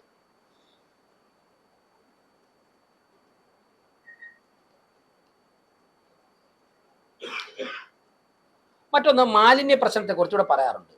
ഞാനൊരു കാര്യം സമ്മതിക്കുകയാണ്, ഈ തിരുവനന്തപുരം കോർപ്പറേഷൻ ശാസ്ത്രീയമായി മാലിന്യം സംസ്കരിക്കുവാനുള്ള ഒരു സിസ്റ്റമില്ല. നിലവിലുള്ള ഒരു സിസ്റ്റം ഉണ്ട്. ആ സിസ്റ്റത്തിൽ ഞങ്ങൾക്കും ആ സിസ്റ്റത്തിനോട് പല വ്യത്യസ്ത അഭിപ്രായമുണ്ട്. പക്ഷേ പുതിയൊരു സിസ്റ്റം വരുന്നതുവരെ നിലവിലുള്ള സിസ്റ്റം മെയിൻറ്റെയിൻ ചെയ്ത് കൊണ്ടുപോകാനല്ലേ പറ്റുള്ളൂ. നിലവിലുള്ള ഒരു സിസ്റ്റം മെയിൻറ്റെയിൻ, ആ നിലവിലുള്ള സിസ്റ്റത്തിൽ ഒരുപാട് പോരായ്മകളുണ്ട്, തകരാറുണ്ട്. നിലവിലുള്ള സിസ്റ്റം സയന്റിഫിക് അല്ല. ഞങ്ങൾ പ്രതിപക്ഷത്തായിരുന്നപ്പോഴും നിലവിലുള്ള സിസ്റ്റത്തെക്കുറിച്ച് ഞങ്ങൾ കൃത്യമായിട്ടുള്ള ഞങ്ങളുടെ നിലപാട് പറഞ്ഞു. ആ നിലപാടിൽ ഒരു മാറ്റവും ഇല്ല. പക്ഷേ പുതിയൊരു സിസ്റ്റം വരുന്നത് വരെ നിലവിലുള്ള സിസ്റ്റം മെയിൻറ്റെയിൻ ചെയ്ത് പോകേണ്ടതായിട്ടുണ്ട്. ദിവസം 370 മുതൽ 400 ടൺ വരെ മാലിന്യം ഉണ്ടാകുന്ന സിറ്റിയാണ് തിരുവനന്തപുരം സിറ്റി. ചില ദിവസങ്ങളിൽ കൂടാറുണ്ട്, ചില ദിവസങ്ങൾ കുറയാറുണ്ട്. അപ്പോൾ പെർമനന്റ് ആയിട്ട് ഇന്ത്യയിൽ അവൈലബിൾ ആയിട്ടുള്ള ഏറ്റവും നല്ലൊരു മെക്കാനിസം സ്ഥാപിക്കുന്നതിന്റെ ചർച്ചകളിൽ യാത്രയിലുമാണ്. ഓരോ ദിവസവും അതിന്റെ ആലോചനകൾ നടക്കുന്നുണ്ട്. 2 തവണ ഭാരത് പെട്രോളിയം കമ്പനിയുടെ ജീവനക്കാർ ഇവിടെ വന്ന് അതിൽ ചർച്ച നടത്തി കഴിഞ്ഞു. കോർപ്പറേഷൻ 1 രൂപ മുടക്കുമുതലില്ലാതെ കോർപ്പറേഷൻ സ്ഥലം കൊടുത്താൽ അവർ ചെയ്തു തരാൻ സമ്മതിച്ചു കഴിഞ്ഞു. അതിന്റെ നോൺ ബൈൻഡിങ് MOUയുടെ ഡ്രാഫ്റ്റ് തയ്യാറാക്കി ഞങ്ങളുടെ സെക്രട്ടറിയുടെ മേയറുടെ റൂമിൽ ഇരിപ്പുണ്ട്. അത്രത്തോളം സജീവമായിട്ട് ചർച്ചകൾ നടക്കുകയാണ്. എന്തായാലും സമയബന്ധിതമായിട്ട് തന്നെ പെർമനന്റ് ആയിട്ട് മാലിന്യ സംസ്കരണത്തിലുള്ള ഒരു സിസ്റ്റം ഞങ്ങൾ പൂർത്തിയാക്കും. മറ്റൊന്ന് 1-2 കാര്യം കൂടെ പറഞ്ഞ് അവസാനിപ്പിക്കാം. ഈ മേയർ കെയർ എന്നൊരു പദ്ധതി അവതരിപ്പിച്ചു. കോർപ്പറേഷന്റെ ഫണ്ടിൽ നിന്ന് 1 രൂപ എടുക്കാതെ 5000-ൽ കൂടുതൽ കുട്ടികൾക്ക് സ്റ്റഡി മെറ്റീരിയൽസ് കൊടുത്തു. 1000 മുതൽ 1200 വരെയുള്ള വലിയ എന്ത് സന്തോഷത്തോടെയാണ് ഇത്രത്തോളം പാവപ്പെട്ട കുട്ടികൾ ഇത് കേട്ടിട്ട് വരികയാണ്. പഞ്ചായത്തുകളിൽ നിന്ന്, മുനിസിപ്പാലിറ്റിയിൽ നിന്നൊക്കെ വന്നു. തിരുവനന്തപുരം ജില്ലയ്ക്ക് ഇന്ന് പുറത്ത് കോൾ. പക്ഷേ ഇത് കൊടുത്തതിലൂടെ 100 കണക്കിന് ആൾക്കാർ മേയർ കെയർ പദ്ധതിയിലേക്ക് ഇനി അവർ കോൺട്രിബ്യൂട്ട് ചെയ്യാൻ തയ്യാറാണെന്ന് പറഞ്ഞു വന്നിട്ടുണ്ട്. വേറെ പല കാര്യങ്ങളും ഒറ്റപ്പെട്ട കാര്യങ്ങൾ ചെയ്തിട്ടുണ്ട് ഇതിലൂടെ. അത് ചിലത് പുറത്ത് മാധ്യമങ്ങൾ അറിഞ്ഞു കാണും, ചിലത് കാര്യങ്ങൾ ഞങ്ങൾ ഹൈഡ് ചെയ്യും. കാരണം ഈ അവർക്ക് ആ സഹായങ്ങൾ കിട്ടുന്നവരുടെ വളരെ ബുദ്ധിമുട്ടുന്നവരായതുകൊണ്ട് തന്നെ അത് മാധ്യമങ്ങളെ അറിയിക്കാതെ ഞങ്ങൾക്ക് ചെയ്തേണ്ടി വന്നിട്ടുണ്ട്. വ്യക്തിപരമായിട്ട് വേണമെങ്കിൽ ഷെയർ ചെയ്യാൻ തയ്യാറാണ്. അപ്പോൾ ആ മേയർ കെയർ പദ്ധതി വളരെ വലിയ ഇമ്പാക്റ്റ് ആണ് പൊതുസമൂഹത്തിൽ ഉണ്ടാക്കിയിരിക്കുന്നത്. അതും 6 മാസം കോർപ്പറേഷൻ്റെ 1 രൂപ പോലും എടുത്തിട്ടില്ല. സ്പോൺസർഷിപ്പും CSR ഫണ്ട് ഉപയോഗിച്ചാണ് അത് ചെയ്തിട്ടുള്ളത്. മറ്റൊന്ന്, ഞങ്ങൾ ഇതൊക്കെ ഞാൻ നേരത്തെ പറഞ്ഞ കടകൾ ഒഴിപ്പിക്കുന്നു, ഇങ്ങനെയൊക്കെയുള്ള കാര്യങ്ങളും പാളയം മാർക്കറ്റും ഒക്കെ പറയുമ്പോഴേക്കും LDFന് CPMന് ഒരു വിഷമവും വേദനയും അങ്കലാപ്പും ഒക്കെ ഉണ്ടാവും നമുക്ക് മനസ്സിലാക്കാം. സ്വാഭാവികമാണ്. ഞാൻ ഇതുവരെ അങ്ങനെ തുറന്നു പറഞ്ഞിട്ടില്ല. വളരെ വലിയൊരു വരുമാന ചോർച്ച അവരുടെ പാർട്ടിക്ക് ഉണ്ടായിട്ടുണ്ട്. കാരണം ഇങ്ങനെ നല്ല ഫ്ലോ ആയിരുന്നു ഫണ്ടിന്റെ, നല്ല ഫ്ലോ ഉണ്ടായിരുന്നു ഫണ്ടിന്റെ. ആ ഫണ്ടിന്റെ ഫ്ലോ ഒക്കെ നിൽക്കുമ്പോൾ ഒരു ആശങ്കയുണ്ട്. അത് കോർപ്പറേഷന്റെ ചെലവിൽ ആ ഫണ്ട് വേണ്ട. കോർപ്പറേഷന്റെ ചെലവിൽ ആ ഫണ്ട് ഇനിയിപ്പോൾ എത്ര അവിശ്വാസം വന്നാലും കോർപ്പറേഷന്റെ പ്രോപ്പർട്ടിയിൽ നിന്നും ഫണ്ട് ഈടാക്കാനുള്ള അല്ലെങ്കിൽ ഫണ്ട് സമ്പാദിക്കാനുള്ള പരിപാടി ഇനി നടക്കുന്നത്. ജനങ്ങൾ അതിനെതിരായിട്ടുള്ള വിധിയെഴുത്താണ് നടത്തിയിരിക്കുന്നത്. പക്ഷേ ഈ കോൺഗ്രസും UDFും എന്തിനാണ് വേദനിക്കുന്നത് എന്നുള്ള കാര്യമാണ് മനസ്സിലാകാത്തത്.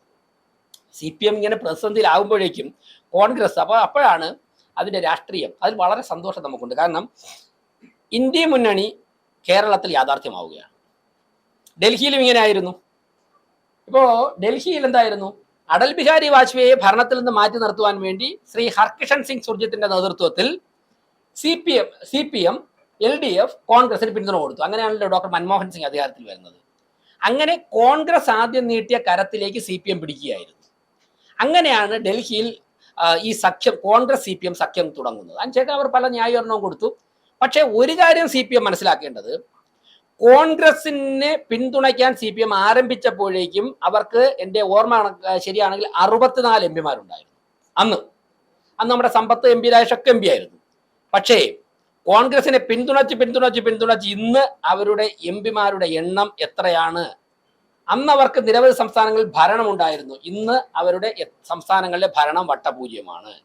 അപ്പൊ കോൺഗ്രസ് നീട്ടുന്ന കരങ്ങളിൽ CPM ആദർശം വെടിഞ്ഞ് എന്ന് കൈ കൊടുത്തിട്ടുണ്ടോ അതിനുശേഷം CPMന്റെ വളർച്ച പടവലങ്ങിയ പോലെ, അല്ലെങ്കിലും അങ്ങനെ ആവും, എങ്കിലും അതിനുശേഷം വളരെ വേഗത്തിൽ പടവലങ്ങിയ പോലെ ആയി മാറിയിട്ടുണ്ട്. അതുകൊണ്ട് തന്നെ ഞങ്ങൾ കേരളത്തിൽ പ്രതീക്ഷിക്കുന്ന കോൺഗ്രസ് CPM സഖ്യകക്ഷി രാഷ്ട്രീയം കേരളത്തിൽ ഞങ്ങൾ വിചാരിച്ചതിനേക്കാൾ വേഗത്തിൽ പ്രാവർത്തികമാക്കുന്നു. അതിന് തിരുവനന്തപുരം രാഷ്ട്രീയ തലസ്ഥാനമായതുകൊണ്ട് തന്നെ ഇവിടെ നിന്ന് ആരംഭിക്കുന്ന ഒരു സന്തോഷമുണ്ട്. അത് തിരുവനന്തപുരം കോർപ്പറേഷനിൽ നിന്ന് ആരംഭിക്കുമ്പോഴേക്കും അതിൽ തിരുവനന്തപുരം കോർപ്പറേഷനിലെ മേയർ എന്നുള്ള നിലയ്ക്ക് വ്യക്തിപരമായിട്ട് എനിക്ക് സന്തോഷമുണ്ട്. അപ്പോൾ ഞാൻ ഒരു കാര്യം കൂടെ പറയാം. ഈ അവിശ്വാസം കൊണ്ടുവന്നു കഴിഞ്ഞാൽ അവിശ്വാസം പാസ്സാൻ പോകുന്നില്ല, അവിശ്വാസം പാസ്സാകുകയും പോകുന്നില്ല, കേരളം മുഴുവൻ നാണം കെടാൻ പോകുന്നു. ബഹുമാനപ്പെട്ട ശ്രീ പിണറായി വിജയൻ പ്രതിപക്ഷ നേതൃസ്ഥാനത്ത് നിന്ന് മാറിയിട്ട് അവിടെ BB ഗോപകുമാറിനെ ഇരുത്തണം. സ്വാഭാവികമല്ലേ? ഇവർ ഒന്നായി കഴിഞ്ഞാൽ അദ്ദേഹം പ്രതിപക്ഷ സ്ഥാനത്ത് മാറിയിട്ട് അവിടെ BB Gopakumar MLA, Chathannoor MLA, ഞങ്ങളുടെ പാർലമെന്ററി പാർട്ടി നേതാവായിരിക്കും അവിടുത്തെ പ്രതിപക്ഷ നേതാവായി വരാൻ പോകുന്നത്.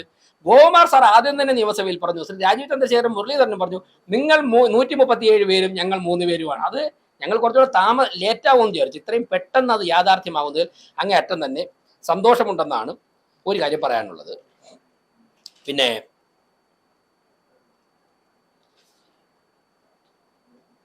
ഇപ്പോൾ ഒരു എനിക്ക് രാവിലെ ഇത് ആലോചിച്ചപ്പോൾ ഓർമ്മ വന്നത്, നിങ്ങളുടെ വാർത്തകളെ കണ്ടപ്പോൾ ആലോചിച്ച് പോകുന്നത് പണ്ടത്തെ ഒരു സിനിമയിലൊരു സീനാണ്. ശബരിനാഥ് പൂന്തോട്ടത്തിൽ നിന്ന് ഒരു ആന്തോറിയം പൂ പറിച്ച് അങ്ങോട്ട് നീക്കിട്ടുമ്പോൾ ദീപക് അടുക്കളയിൽ നിന്ന് ഒരു അവലോസുണ്ട ഇങ്ങോട്ട് കൊടുക്കും. ഇതായിരുന്നു എഗ്രിമെന്റ്. ഇപ്പൊ ശബരിനാഥൻ ഒരാഴ്ചയായിട്ട് മഴയത്ത് ആന്തോറിയം പൂ കൊണ്ട് നിൽക്കുകയാണ്. ദീപക് ഇതുവരെ അവലോസുണ്ട കൊടുത്തിട്ടില്ല. ഒരു മുൻ മന്ത്രി ദീപകിനെ നിർബന്ധിക്കുകയാണ്, അവലോസുണ്ട കൊടുക്കൂ. അപ്പൊ ജോയ് പറകോട്ട് വിളിക്കുകയാണ്, CPM ജില്ലാ സെക്രട്ടറി, കൊടുക്കരുതേ എന്ന്. ഇവർ തമ്മിലൊരു തീരുമാനത്തിലെത്തിക്കഴിഞ്ഞാൽ ഞങ്ങൾ അടുത്ത പ്ലാൻ പറയാമായിരുന്നു. അപ്പോൾ ഈ സീനാണ് ഇപ്പോൾ. ആന്തോറിയം പൂവും അവലോസുണ്ടയുമായിട്ട് ഇങ്ങനെ നിൽക്കുകയാണ്.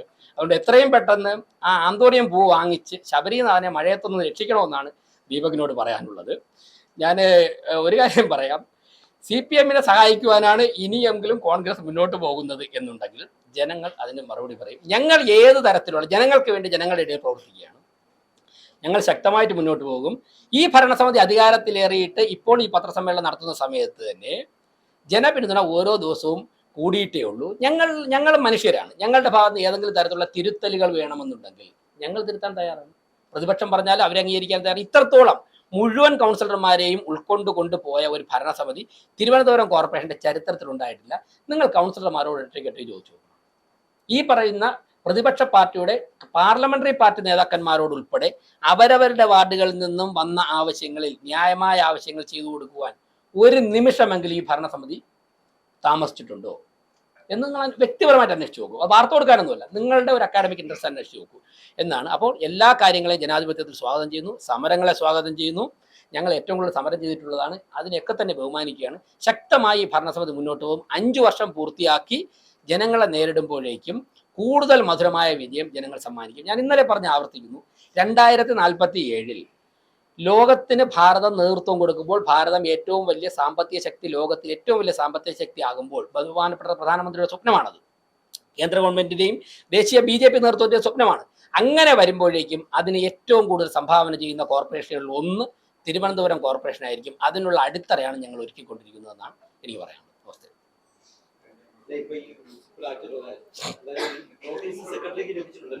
എന്തിനാണ്? സെക്രട്ടറിക്ക് അല്ല, കളക്ടർക്കാണ് കൊടുക്കുന്നത്, ജില്ലാ ഭരണാധികാരിക്ക്. ഞങ്ങൾക്ക് ഇൻഫർമേഷൻ ഇല്ല. നേരത്തെ പറഞ്ഞത് അവർ നാളെ കൊടുക്കുമെന്നാണ് പറഞ്ഞിരുന്നത്. പക്ഷേ കൊടുക്കണമെങ്കിൽ 34 ഒപ്പിടണം. അവിടെയാണ് ഗോകുമാർ സാറിന്റെ പ്രസക്തി, കസേര മാറുന്നത്. അത് ഒപ്പിട്ട് കഴിഞ്ഞാൽ പിന്നെ നിയമസഭയിൽ പ്രതിപക്ഷ നേതാവ് MP ഗോകുമാർ സാർ അല്ല, BP ഗോകുമാർ സാർ ഉണ്ടാവണ്ടേ? LDF നിലപാട് വ്യക്തമായി കഴിഞ്ഞു, ഒരു കാരണവശാലും ഇതിനോട് യോജിക്കില്ല. UDF പറയുന്നത് BJPയും LDFും തമ്മിലൊരു ഡീലുണ്ട്, അതിന്റെ ഭാഗമാണ് അവിശ്വാസത്തെ പിന്തുണയ്ക്കുന്നത്. മേയറായി വന്നതിന് ശേഷം CPM മുന്നോട്ട് വെച്ച ആവശ്യങ്ങളെല്ലാം നടത്തി കൊടുത്തു, ഒരുപാട് പേർക്ക് ജോലി കൊടുത്തു, CPM നിയമിച്ചവരെല്ലാം CPM ഉദ്യോഗസ്ഥരാണ് ഇപ്പം കോർപ്പറേഷൻ ഭരിക്കുന്നത്, മേയർ അല്ല എന്നുള്ളത്. ഞാൻ ചോദിക്കട്ടെ, എന്നോട് സഹകരിക്കുന്ന ഉദ്യോഗസ്ഥർ, എന്നോട് സഹകരിക്കുന്ന ജീവനക്കാർ, ആ ജീവനക്കാരുടെ രാഷ്ട്രീയം മാത്രം നോക്കിക്കൊണ്ട് ഞാൻ എന്തിനാ അവർക്ക് ബുദ്ധിമുട്ടുണ്ടാകുന്ന നിലപാടെടുക്കുന്നത്? അങ്ങനെയാണെങ്കിൽ ഞാൻ തിരിച്ചു ചോദിക്കാം, നിങ്ങൾ പറഞ്ഞുകൊണ്ട് ചോദിക്കാം. പിന്നെ പത്രസമ്മേളനം നീട്ടണ്ടെന്ന് വെച്ചിട്ടാണ് അവസാനിപ്പിച്ചത്. ഇവിടെ ഞങ്ങളുടെ ഭരണസമിതി വന്നതിന് ശേഷം ജീവനക്കാരുടെ ഒരു മീറ്റിംഗ് ഒരുമിച്ച് വിളിച്ചിരുന്നു. പല മാധ്യമങ്ങൾ വന്നതാണ്. ആ മീറ്റിങ്ങിൽ ജീവനക്കാർക്ക് അഭിപ്രായം പറയാനുള്ള അവസരം കൊടുത്തു. അപ്പോൾ കോൺഗ്രസിന്റെ യൂണിയനിൽപ്പെട്ട ഒരു ഇവിടുത്തെ ജീവനക്കാരനെ എഴുന്നേറ്റ് നിർഭയം പറഞ്ഞു, ഈ കോർപ്പറേഷനിൽ ഇങ്ങനെ ഒരു മീറ്റിംഗ് ഞങ്ങളെക്കുറിച്ച് വിളിക്കുവാൻ അഭിപ്രായം പറയുവാനും തയ്യാറായ ഭരണസമിതിയെ ഞാൻ അഭിനന്ദിക്കുന്നു. ഇവിടെ ഒരു മാഫിയ സംഘമാണ് സ്ഥലം മാറ്റം നിയന്ത്രിക്കുന്നത്. ഇത് കോൺഗ്രസ്, ഞാൻ നാളെ നിങ്ങൾക്ക് ഇപ്പൊ തരാൻ നമ്പർ, കോൺഗ്രസിന്റെ യൂണിയനിൽപ്പെട്ട ഒരു ജീവനക്കാരനാണ് പറഞ്ഞത്. ഒരു മാഫിയ സംഘം, അദ്ദേഹം വെഞ്ഞാറമൂട്ടിൽ നിന്ന് വരുന്ന ആളാണ്. അദ്ദേഹത്തിന് അതിന്റെ തൊട്ടടുത്ത് കാട്ടായക്കുളം ഉൾപ്പെടെയുള്ള സ്ഥലങ്ങളിൽ വേക്കൻസി ഉണ്ട്. അവിടെയാണെങ്കിൽ അദ്ദേഹത്തിന് അരമണിക്കൂർ കൊണ്ട് എത്തിയിട്ട് കൂടുതൽ ഇഫക്റ്റീവായിട്ട് ജോലി ചെയ്യാൻ സാധിക്കും. അപ്പോൾ 60 കിലോമീറ്റർ യാത്ര, ദൈനംദിന യാത്ര ചെയ്യേണ്ട വിഴിഞ്ഞത്താണ് അദ്ദേഹത്തിന് കൊടുത്തിരിക്കുന്നത്. ഇത് ഞാൻ കോൺഗ്രസ് യൂണിയനിൽപ്പെട്ട പ്രവർത്തനമായതുകൊണ്ട് മാത്രമാണെന്ന് ശബരിനാഥന്റെ പാർട്ടിയിലുള്ള യൂണിയൻ പ്രവർത്തനമാണ് പറഞ്ഞത്. ഇപ്പോ ഈ ഭരണസമിതി വന്നതിന് ശേഷം അദ്ദേഹത്തിന്റെ നിലപാട് ചോദിച്ചു നോക്കൂ.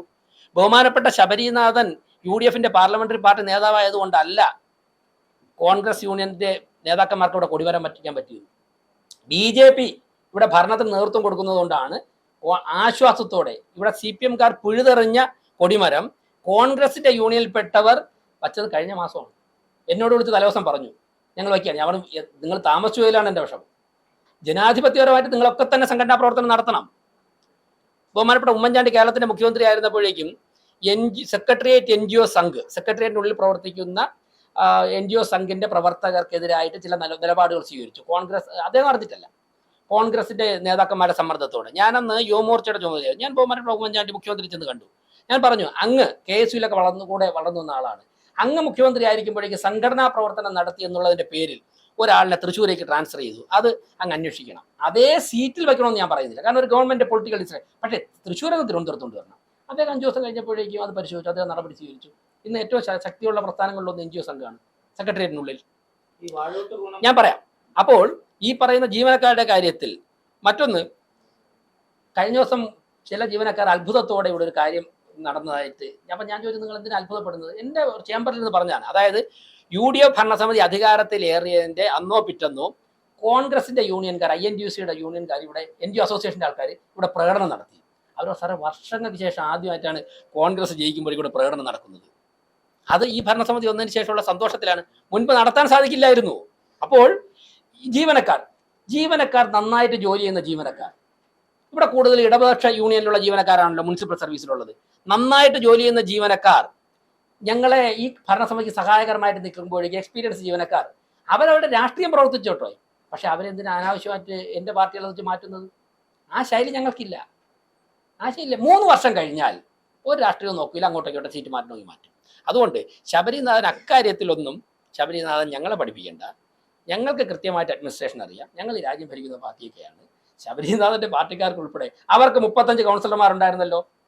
2010 മുതൽ 15 വരെ അവർക്ക് 35 കൗൺസിലർമാരുണ്ടായിരുന്നു. അവിടുത്തെ പ്രതിപക്ഷ പാർട്ടി ആയിരുന്നല്ലോ. അന്ന് കോൺഗ്രസിന്റെ ഇവിടുത്തെ യൂണിയൻ നേതാക്കന്മാർക്ക്, സ്റ്റാഫുകൾക്ക് സംഘടനാ പ്രവർത്തനം നടത്തുവാനുള്ള അവസരം ഉണ്ടായിട്ടുണ്ടോ? അവരിവിടെ ഞങ്ങളെക്കാൾ ശക്തിയായിരുന്നപ്പോഴല്ലേ കൊടിവര വലിച്ചെടുത്ത് ദൂരെ കളഞ്ഞത്? എന്തെങ്കിലും ചെയ്യാൻ വേണ്ടി ശബരിനാഥനും കോൺഗ്രസിനും സാധിച്ചിട്ടുണ്ടോ? ഇന്ന് സ്വാതന്ത്ര്യത്തോടെ സന്തോഷത്തോടെ തിരുവനന്തപുരം കോർപ്പറേഷന്റെ BJPയുടെ പ്രവർത്തനമായ മേയറെ വിളിച്ചിട്ട് പറയുകയാണ്, സാർ ഞങ്ങൾ നാളെ രാവിലെ ഞങ്ങളുടെ സംഘടനാ പ്രവർത്തനം ആരംഭിക്കുകയാണ്, കൊടിമരം വയ്ക്കുകയാണ്, അങ്ങനെ ഒന്ന് അറിയിക്കുകയാണ്. ഞാൻ പറഞ്ഞു, നിങ്ങൾ കഴിഞ്ഞ മാസം വയ്ക്കുമെന്നാണ് ഞാൻ പ്രതീക്ഷിച്ചത്. എല്ലാ സംഘടനകളും പ്രവർത്തിക്കട്ടെ, LDFും BMSും പിന്നെ INTUC CIT ഒക്കെ പ്രവർത്തിക്കട്ടെ, അവരവരുടെ ആശയം പറയട്ടെ. അതുകൊണ്ട് ശബരിനാഥൻ ട്രാൻസ്ജെൻഡർ കാര്യത്തിലൊക്കെ ഭരണസമിതി തീരുമാനമെടുത്തോളാം. അല്ല, ഞാൻ ആവശ്യമാണെങ്കിൽ സ്വാഭാവികമായിട്ടും 3 വർഷം ഒരേ സീറ്റിൽ തന്നെ ഇരിക്കുന്നവർക്ക് ആ സീറ്റ് മാറി എല്ലാ സീറ്റിലെ വർക്കും പഠിക്കണമല്ലോ, ഒരു ചേഞ്ച് കൊടുക്കണം എന്നുള്ള ചർച്ച പുതിയ സ്റ്റിയറിംഗ് കമ്മിറ്റിയിൽ വന്നിട്ടുണ്ട്. അത് ആവശ്യമാണെന്നുള്ള പരിശോധിക്കും. 22 വർഷം 24 വർഷം കൊണ്ട് ഒരേ സീറ്റ് ഇരിക്കുന്നവരുണ്ട്, ഉണ്ടായിരുന്നു. ഒരേ സീറ്റ് ഒന്ന് ആലോചിച്ച് നോക്കും. 22-24 വർഷം കൊണ്ട് വന്ന സീറ്റിലങ്ങ് ഇരിക്കുകയാണ്. എവിടെയെങ്കിലും ട്രാൻസ്ഫർ ചെയ്ത് അപ്പല്ലി വിളിക്കും, പിന്നെ ആരെങ്കിലും പിടിച്ച് തിരിച്ചു വിടാം, അതേ സീറ്റ് വന്നാലേ പോവുള്ളൂ.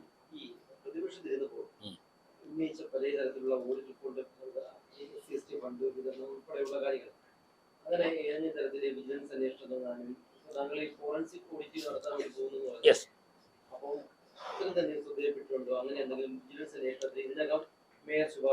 പറയാം. അതായത് വിജിലൻസ് അന്വേഷണം നടക്കുകയാണ് SC ഫണ്ട് തട്ടിപ്പിൽ. ഞാൻ പറയാം. ഇപ്പോ കഴിഞ്ഞ നിയമസഭാ തെരഞ്ഞെടുപ്പ് കഴിഞ്ഞതിന് ശേഷം SC ST ഡിപ്പാർട്ട്മെന്റിന്റെ യോഗം ഇവിടെ വിളിച്ചു.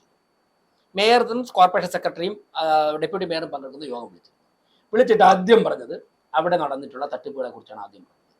അതിനുശേഷം SC റിസർവേഷൻ സീറ്റുകളിൽ നിന്നും വിജയിച്ചു വന്ന SC കൗൺസിലർമാരുടെയും ഈ നേരത്തെ പറഞ്ഞ ഉദ്യോഗസ്ഥരുടെയും യോഗം മേയർ വിളിച്ചിരുന്നു. ഞങ്ങൾ വളരെ വിശദമായി SC ഫണ്ട് ചെലവഴിക്കുന്നത്, അത് അനർഹരുടെ കയ്യിലേക്ക് പോകുന്നത്, അർഹരായ SC വിഭാഗത്തിൽപ്പെട്ടവർക്ക് കിട്ടാത്തതിനെ കുറിച്ച് ഞങ്ങൾ മണിക്കൂറോളം ചർച്ച ചെയ്തു. അതിന്റെ അടിസ്ഥാനത്തിൽ 101 കൗൺസിലർമാരെയും അറിയിച്ചുകൊണ്ട് യോഗം വിളിച്ചു. എന്താണ് SC ഡിപ്പാർട്ട്മെന്റ് ഫണ്ട് കൂടുതൽ ഇഫക്റ്റീവായിട്ട് എങ്ങനെ ചെലവാക്കാം, അതിനുശേഷം അടുത്ത വർഷം പരമാവധി ശതമാനം SC ഫണ്ട് ചെലവഴിക്കണമെന്ന് തീരുമാനിച്ചു. എന്നിട്ട് ഈ അന്വേഷണം നടക്കുന്ന കേസുകളുടെയൊക്കെ തന്നെ ഒറിജിനൽ ഫയൽ കൊണ്ടുവരാൻ വേണ്ടി മേയർ ആവശ്യപ്പെട്ടപ്പോഴേക്കും അത് വിജിലൻസ് 5 വർഷം മുമ്പ് കൊണ്ടുപോയി ഇതുവരെയും തിരിച്ചു കൊടുത്തിട്ടില്ല. ചിലരെ സംരക്ഷിക്കാനാണ്. രേഖാമൂലം ആ ഫയലുകൾ തിരിച്ചു തരികയോ കേസിന്റെ പുരോഗതി അറിയിക്കുകയോ ചെയ്യണമെന്ന് പറഞ്ഞു.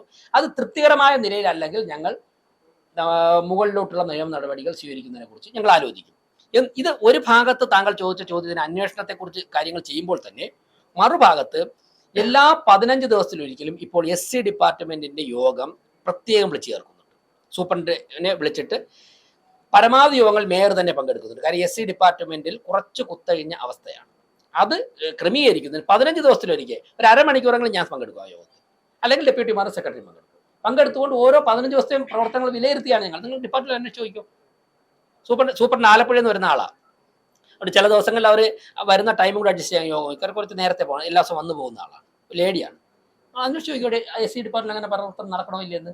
ഞങ്ങളെല്ലാം പത്രസമ്മേളനം നടത്തി പറയും. ഇത് തന്നെ അങ്ങ് ചോദിച്ചുകൊണ്ടാണ് ഞാൻ പറഞ്ഞത്. തിങ്കളാഴ്ച ഇപ്പോൾ സ്റ്റിയറിംഗ് കമ്മിറ്റി തീരുമാനിച്ചു. പിന്നെ തീരുമാനത്തിൻ്റെ പിറ്റേ ദിവസം അഡീഷണൽ സെക്രട്ടറി ലീവാണ്. രണ്ടുപേരും ഒരാൾ കണ്ണൂർ ഉള്ള ആളാണ്, മറ്റേ ആൾ കോഴിക്കോടാണ്.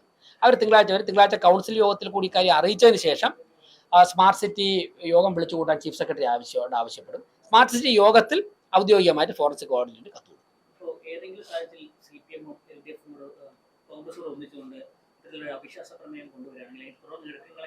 തീർച്ചയായിട്ടും ഞങ്ങൾ കൃത്യമായിട്ട് ഇന്ത്യയിൽ ഞങ്ങൾ എത്രയോ അവിശ്വാസം നേരിട്ടുള്ള പാർട്ടിയാണ്.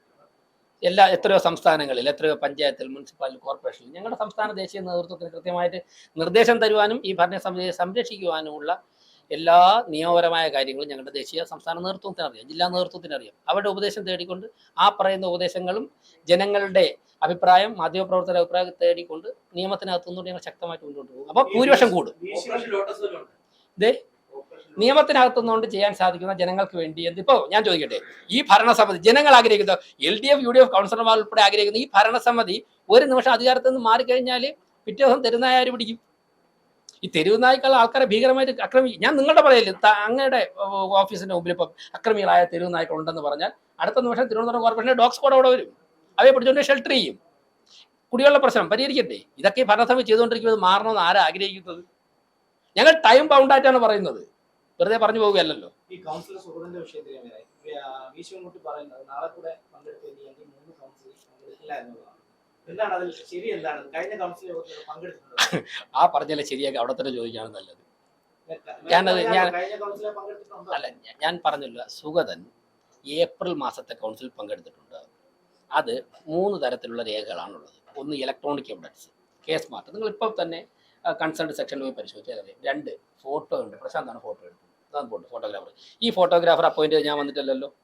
ഇത് ആര്യാരായന്റെയും VK പ്രശാന്തിന്റെയും സമയത്തുണ്ടായിരുന്ന ഫോട്ടോഗ്രാഫർ ആണല്ലോ. നിങ്ങൾ അദ്ദേഹത്തോട് ചോദിച്ചു നോക്ക്, ഫോട്ടോ അദ്ദേഹത്തിന് ഡേറ്റഡ് ഫോട്ടോ ആണല്ലോ. ഞങ്ങൾ മാറ്റിയിട്ടില്ല, അദ്ദേഹം നന്നായിട്ട് ജോലി ചെയ്യുന്നുണ്ട്, അദ്ദേഹം ജോലി ചെയ്യുന്നുണ്ട് ആണല്ലോ. നോ ഞാൻ പറയട്ടെ അതിന് മറുപടി അവിടെ പറയട്ടെ. പ്രശാന്ത് പറഞ്ഞു, മൈക്കിൽ പറഞ്ഞു, ഐ ഹാവ് നോ ഒബ്ജക്ഷൻ. 3 ഇവിടുത്തെ വീഡിയോ ദൃശ്യങ്ങളുണ്ട്. പിന്നെ ഫിസിക്കൽ രജിസ്റ്റർ ഉണ്ട്. അവിടെ ഓഫീസിൽ നിങ്ങൾ പരിശോധിച്ചാൽ ഇവിടെ ദീപക് പറഞ്ഞെന്ന് വെച്ചു രജിസ്റ്റർ കിട്ടിയില്ലെന്ന്. ദീപകിന്റെ വീട്ടിൽ കൊണ്ട് രജിസ്റ്റർ കൊടുക്കാൻ പറ്റൂ? അദ്ദേഹം അപേക്ഷ കൊടുത്താൽ കിട്ടും. നിങ്ങൾ അപേക്ഷ കൊടുത്താൽ നിങ്ങൾക്ക് രജിസ്റ്റർ കിട്ടും. അല്ലാതെ ദീപക് എല്ലാ ദിവസവും രാവിലെ എടുത്ത് എന്തൊക്കെയാണ് ദീപക് ആഗ്രഹിക്കുന്നു എന്ന് ചോദിച്ചിട്ട് പേപ്പറിൽ എഴുതി വാങ്ങിച്ചിട്ട് വീട്ടിൽ കൊണ്ടു കൊടുക്കാൻ പറ്റും? ദീപക്കോ അദ്ദേഹത്തിന്റെ ഓഫീസിൽ നിന്നോ ഒരു അപേക്ഷ കൊടുത്താൽ ആ രജിസ്റ്ററിന്റെ കോപ്പി, സർട്ടിഫൈഡ് കോപ്പി കൊടുക്കും, നിങ്ങൾക്കും കിട്ടും. അതിൽ സുഗതൻ മെയ് മാസത്തിൽ ഒപ്പിട്ടിട്ടുണ്ട്. അദ്ദേഹം ഏപ്രിൽ മാസത്തിൽ ഒപ്പിട്ടിട്ടുണ്ട്. മെയ്യിൽ അദ്ദേഹം ഒപ്പിട്ടിട്ടില്ല. അദ്ദേഹത്തിന് നിയമപരമായിട്ട് നാളത്തെ കൗൺസിൽ ഹാജരായില്ലെങ്കിലും അദ്ദേഹത്തെ യാതൊരു തരത്തിലും ബാധിക്കില്ല. ജൂലൈ മാസത്തിലെ കൗൺസിൽ ഞാനിപ്പോൾ തന്നെ പറഞ്ഞേക്കാം, അവർക്ക് സാധിക്കുമെങ്കിൽ ജൂലൈ മാസത്തെ കൗൺസിലിനെ അവർ വിലയിരുത്തട്ടെ. ജൂൺ മാസത്തിലെ കൗൺസിലത്തിന് ഹാജരായില്ലെങ്കിൽ പ്രശ്നമില്ല. ഇത് മാധ്യമങ്ങളെയും സമൂഹത്തെയും ഇങ്ങനെ വസ്തുതകൾ വളച്ചൊടിച്ച് തെറ്റിദ്ധരിപ്പിക്കാൻ ഇപ്പൊ തന്നെ 2-3 ആഴ്ച മാധ്യമങ്ങളൊക്കെ തന്നെ സുഗതൻ 2 കൗൺസിൽ ഹാജരായില്ല, അടുത്ത കൗൺസിൽ ഹാജരായില്ലെങ്കിൽ അവയോഗ്യനാക്കും എന്നുള്ള ചർച്ച ചെയ്തില്ലേ? എന്തിനാണ് ജനങ്ങളെ തെറ്റിദ്ധരിപ്പിക്കുന്നത്? ഇങ്ങനെ അവിടെ തന്നെ ക്രെഡിബിലിറ്റി പോവുകയില്ലേ?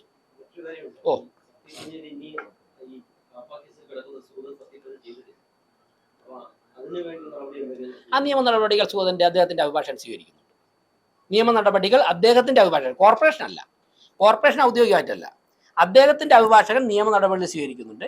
കോർപ്പറേഷൻ അതിലെന്തൊക്കെയാണ് ഇടപെട്ട് ചെയ്യേണ്ടത്, നിയമപരമായി ചെയ്യേണ്ടത്, ഞങ്ങൾക്ക് നോട്ടീസൊക്കെ വരുന്ന സമയം ഞങ്ങൾ വളരെ വേഗത്തിൽ തന്നെ അക്കാര്യങ്ങൾ ഞങ്ങൾ ഇടപെടും.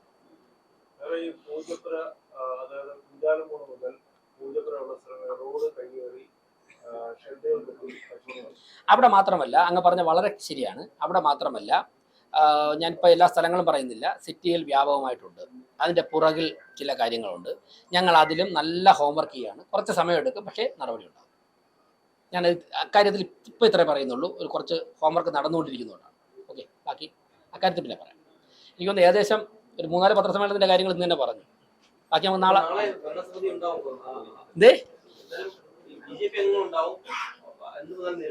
നാളെ 5 വർഷം BJP എങ്ങളുണ്ടാവും. അടുത്ത ഇലക്ഷൻ ഇതിനേക്കാളും കൂടുതലുണ്ടാവും. കാലൊന്നും പോയില്ല, അത് ചെറിയൊരു ഡിസ്ലൊക്കേഷൻ. ഞാൻ ഒരിടത്തും പൊട്ടലുണ്ടെന്ന് പറഞ്ഞിട്ടില്ല. അത് ആ സമയത്ത് നല്ല പെയിനുണ്ടായിരുന്നു, ചെറിയൊരു ഡിസ്ലൊക്കേഷൻ. ഹോസ്പിറ്റലിൽ കൊണ്ടുപോയപ്പോൾ അവർ കാര്യമായിട്ട് കെട്ടുകയൊക്കെ ചെയ്ത് അത് മെഡിസിൻ ഉണ്ട്. 2 ദിവസം കഴിയുമ്പോഴേക്കും ജൂലൈ ആദ്യം വരെ അങ്ങനെ ഒരു കത്ത് തന്നിട്ടുണ്ട് 49 അവർ കത്ത് തന്നിട്ടുണ്ട്. പക്ഷേ അവർ ഇത് കൂടാതെ ഒറ്റ പോയിന്റ്, ഞാൻ ആ കത്തിന്റെ കോപ്പി തരാം. അതിൽ 49 പേരില്ല 34 പേരുടെ ഒപ്പുണ്ടെങ്കിൽ അവർ പറയുന്ന ഡേറ്റിൽ വിളിക്കാം. ആ കത്തിന്റെ കോപ്പി നാളെ തരാം. ഇന്നിപ്പോൾ ഓഫീസ് അവധിയാണ്, വേണമെങ്കിൽ വിളിച്ചെടുക്കാം. അവർ തന്ന കത്തിൽ 34 പേരുടെ ഒപ്പുണ്ടെങ്കിൽ ആ നിമിഷം കൗൺസിൽ വിളിക്കാം. അവർക്ക് തന്നെ അറിയാം അവരെന്തിനാണ് വീണ്ടും വീണ്ടും പരിഹാസപാത്രമാവും. 3 തവണ കത്ത് തന്നു. 3 തവണയും മുനിസിപ്പൽ ആക്ടിൽ അവർ തന്ന നമ്പർ വെച്ച് വിളിക്കാനുള്ള നമ്പറില്ല.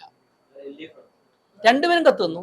അല്ല ഇപ്പം അവർ പറയുന്നത് 49 അല്ല, അത് അവർ ഒരു ലെറ്റർ ഹെഡിൽ തന്നു കഴിഞ്ഞാൽ കൊടുക്കാം, വിളിക്കാം. അങ്ങനെയാണോ ഇതിൽ? ഒരാൾ കത്ത് തരുന്നു. ആ കത്ത് വായിച്ചപ്പോഴേക്കും അതിന് മതിയായ എണ്ണമില്ല. ആ കത്തിന് മറുപടി കൊടുക്കുന്നു. റിജക്ട് ചെയ്തല്ലേ മറുപടി കൊടുക്കാൻ പറ്റുള്ളൂ. അടുത്ത കത്ത് വരുന്നു. ഇപ്പം നിങ്ങൾക്കൊരു 10 കത്ത് വന്നു. നിങ്ങൾ 10 കത്തും 10 പേര് അയച്ചതായിരിക്കും. എല്ലാം വായിച്ചിട്ട് ഒറ്റ മറുപടിയാണ് എഴുതുന്നത്. അല്ല, ഓരോ കത്തും വായിച്ചിട്ട് ആ കത്തിന് മറുപടി എഴുതും. അപ്പോൾ ആദ്യത്തെ കത്ത് വരുന്നു. ആ കത്ത് വായിച്ചിട്ട് ആ കത്തിന് മറുപടി തരാക്കി ഒപ്പിട്ട് കൊടുക്കുന്നു. അടുത്ത കത്ത് വായിക്കുന്നു. അപ്പോൾ അടുത്ത കത്ത് വായിച്ചപ്പോൾ ഒരു കത്തിന് 20 ഉള്ളൂ.